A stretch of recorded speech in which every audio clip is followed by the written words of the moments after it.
બોલો.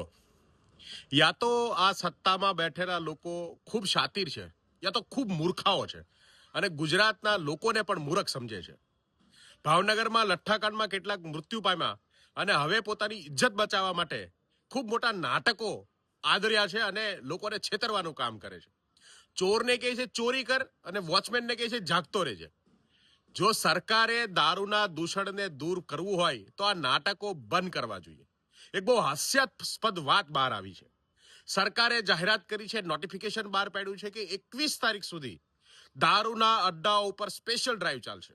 મતલબ કે દારૂડિયાઓ, દારૂના અડ્ડાઓ બધું 3-4 દિવસ પૂરતી સંકેલી લેશે અને સરકાર સાબિત કરશે, પોલીસ સિંઘમ બનીને ફરશે અને કહેશે કે ગુજરાતમાં કોઈ દારૂ વેચાતો નથી, ગુજરાતમાં દારૂના અડ્ડાઓ ઉપર ડ્રાઈવ ચાલી છે.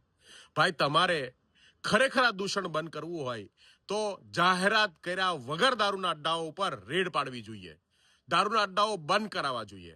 આ તમારી મિલીભગત છે અને લોકોને છેતરવાનું કામ તમે આદર્યું છે અને ગુજરાતના લોકોને મૂર્ખ બનાવવાનું કામ કર્યું છે. તમે કેટલા સારા છો અને ગુજરાતમાં ક્રાઇમ રેટ તમે કેટલો વધારી દીધો છે એ ગુજરાતની જનતા જાણે છે.